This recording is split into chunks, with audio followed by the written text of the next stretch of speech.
All right. Happy Monday, everybody. I did not post that we were going to keep going with this just because I need to get your email invitation. So hopefully some of you are tuning in. When you are in the room, go ahead and say hello in the chat box and let me know that you can hear me. Tonight, we are going to be talking about staying organized as much as you can. And what to spend your time on, basically how to spend your time for maximum results in your business. So not killing time, not wasting time, but actually income producing activities. So if someone wants to give me a little holla in the chat box, that would be awesome. So I know I'm not talking to myself. I know not everybody can watch this live, but as always, if you're watching live or if you're watching a replay, thank you so much for investing your time in your business and spending time with me. Hi, Cami. Okay, so let's get going. One of the things I know I personally struggle with, and with a lot of people struggle with, especially self-employed, working from home, or working alongside another job, or when your kids are home, is how can you be productive? How can you make the most of your time? And a lot of people, think, oh, if I could only work this full time, or if I only, didn't have to do my other job, or if I only, had more time to spend on this, maybe I would be at a different point in my business than I am. Sorry, my cat is making noise. Stop. Quit. And one thing that I've learned in 2 years in the business, I started with both my kids at home. Neither one was in school. I've moved on to having another kid, but now having 2 kids in school for most of the day. And what I've learned, that whether I have 2 hours a day to spend on this or 8 hours a day to spend on this, it's just as easy to get off track. And it's just as easy to, go down the rabbit hole of scrolling through Facebook, or going and, pinning a bunch of ideas, or reading a bunch of ideas, but not actually doing anything, not actually, doing income producing activities. And those are defined by activities that actually will put money in your pocket at some point. So, what is not an income producing activity? Sitting and looking at Facebook, even if you're thinking about Younique while you're doing it, or if you're reading, leader posts. Hey, stop it. Stop. Sorry, my cat. She's a little obsessive. When she starts scratching, I think she just doesn't stop. Anyhow, so, but what isn't an income producing activity? Following up with customers, messaging your 5 people a day. How many of you guys are still doing that 5 people a day? Following up with customers, going to networking events, meeting new people, basically anything that is bringing you closer to sponsoring, giving you referrals, giving you sales, and just kind of generally getting your name out. Stella, quit it. Stop. She's crazy. Cats are crazy. You guys notice my one eyebrow? Sad brow, happy brow. Anyhow, I was going to do my other brow before the webinar, then I was like, well, whatever. This is my job now. So other things that are income producing, I have a whole list. I'm not going to just go through. Not just going to list them all off for you. I can do a post after the webinar. But how do you organize your time? How do you, figure out how to make time, maximize your time? And a lot of it is multitasking. So if there is, say, a webinar that you need to listen to or want to listen to, by and large, most of our training that is web-based, whether it's a call or a webinar, it's not something you actually have to watch to get results from. You more than likely need to listen. And a lot of people will say, oh, I don't have time to just sit and focus for half an hour, so they just won't do it. When in reality, you could do this while you're listen to this while you're washing the dishes or folding the laundry or in the car. And if there is something that you want to write down, like, I hope none of you are writing down everything I say, like, that would be a lot. But if there's something, a tidbit that really stands out to you, you can go back and write it down later if you don't have a pen handy. So don't let yourself make excuses to not be tuned into trainings and stuff like this because of the other stuff going on in your life. Like this stuff you can do in the background. And then the big thing that helps a lot of us, I don't know if you ever heard the term, the saying, if you want something done, ask a busy person.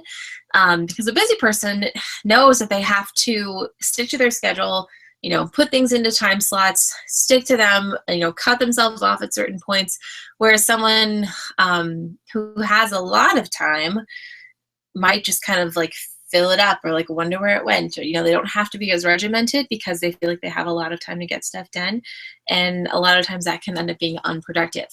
So I don't know how many of you guys saw the videos that I posted in January about time blocking. And that is, the idea behind that is you take your week and you say, okay, on Mondays, I'm going to, do videos, and I'm going to follow up with my customers. And I'm going to do that from 10 to 11 and from, 4 to 5 or whatever. And then on Tuesdays, I'm going to do this. On Wednesdays, I'm going to do this. I'll show you guys the video. So you have to figure out what's going to work for you, what time you actually have available to work on it, and then you have to actually stick to it. That's the tricky part for me. Like I went through and made a time blocking schedule, and I was like, well, I said that, Wednesday was going to be my video day, but on Mondays and Fridays, I do videos on my live Facebook. So that's when I am going to be camera ready. So I need to switch it around. I'm not going to be camera ready 3 days a week. I don't even shower 3 days a week half the time. So, it wasn't a schedule that actually worked for my life. And I blocked some things out that actually worked against my kids' school schedule and stuff. So you really need to be realistic with yourself on what's going to work with your actual schedule. And don't apologize for only if you only really have an hour a day to spend on your business, then that's fine. You just actually have to spend that hour. I think a lot of us get into this trap of like, oh, I'll just check my phone, while I'm waiting for my kids to, get off the bus, or I'll just check it when I wake up in the morning and check it before dinner. And then before you know it, you're kind of like always checking, like always on your phone. You're never really turning it off. And when it gets to that point, when you feel like I'm always on my phone, I'm always looking at my back office, I'm always answering messages, I'm always checking my numbers, I'm always, that's when you feel like I'm doing all this work, but I'm not getting the results that I want. When in reality, you're not actually that's not work. That's not income producing. That's not growing your business. That's like checking. That's just maintenance. That means your brain is checked into the business, but you're not actually doing anything that's going to promote your business or move your business forward. Does that make sense? So we want to get out of the habit of always just checking on things and taking our attention and focus away from what's going on right in front of us. And we actually want to dedicate time where we can get stuff done. Just, accomplish things that are actually going to move our business forwards, take action steps. So I'll post the time blocking videos after this as well. And I want to see this week, I want to see your time block. And I know a lot of us have little kids at home, and I know my baby doesn't nap consistently. I can't say from 9 to 10, I'm going to do this. Absolutely, because he might not go down for a nap until 9:30 or whatever. But I can absolutely say in the morning during his nap, I'm going to do X, Y, and Z. So, it doesn't have to be as rigid as from, X hour to X hour, I'm going to do this, but it has to be realistic for you and for your time schedule. And then you have to hold yourself accountable.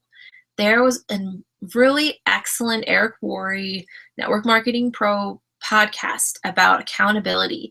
And again, when you're working from home, no one's breathing down your neck. No one's going to fire you if you're not working. No one's going to hold you to the standards that you have set for yourself. You're the only person who's going to hold you to those standards. So you need to figure out ways to hold yourself accountable.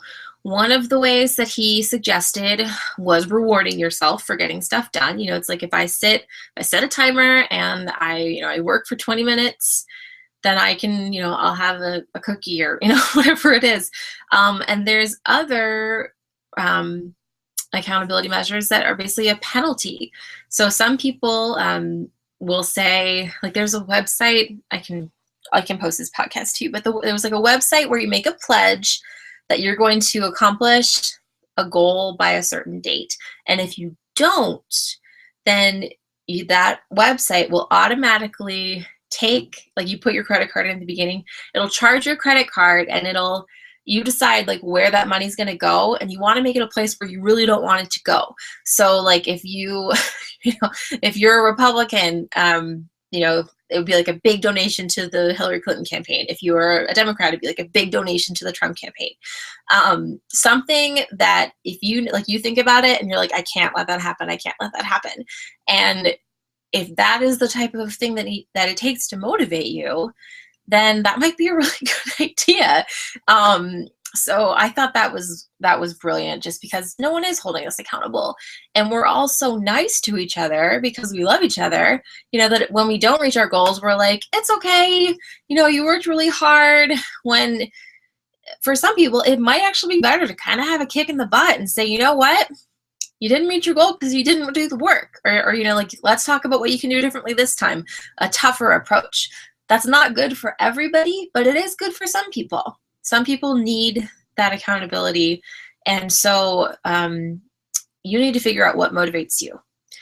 For me, I remember I rewarded myself with getting a laptop when I hit a certain rank. I think it was like when I hit purple, I was going to buy a laptop.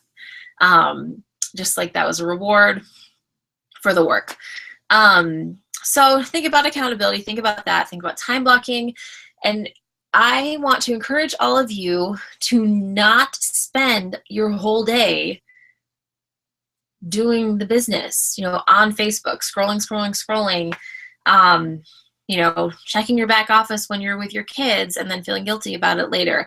Set up a time not only for when you're going to be working, but also set a time for when you're not going to be working, because that balance is the only thing that's going to keep you going in the long term. And I'm telling you, I'm talking to you like you have already hit the leader status that you want to, because that is a big burnout point for leaders, is they feel like they have to always be available to their teams. They feel like they always have to be like, ready to answer a question, or like constantly checking their team pages, constantly checking their personal messages. They're worried, that if a customer messages them and they don't respond for an hour, they're going to lose the customer or whatever.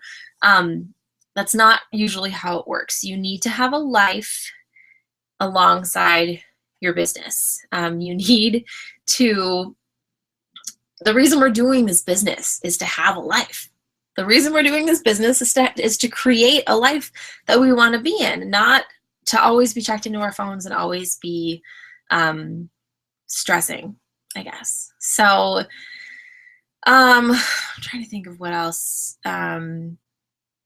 Think of ways to simplify what you do. So, for some of you, it could be establishing office hours. For some of you, it could just be using your planner better, organizing your calendar, going through your week and saying, I'm only going to work unique on Tuesday nights and Thursday nights. But on those nights, I'm going to work from 8 to 11. Because those are the nights I can really focus on it. And those are the nights I'm going to do my live parties. Those are the nights I'm going to, whatever. And on the other days where I'm not, working that big block, I'm just going to do my 5 contacts a day and my follow-ups and just my daily maintenance. So I always tell people this business does not have to be a lot of work every day. It just has to be some work every day.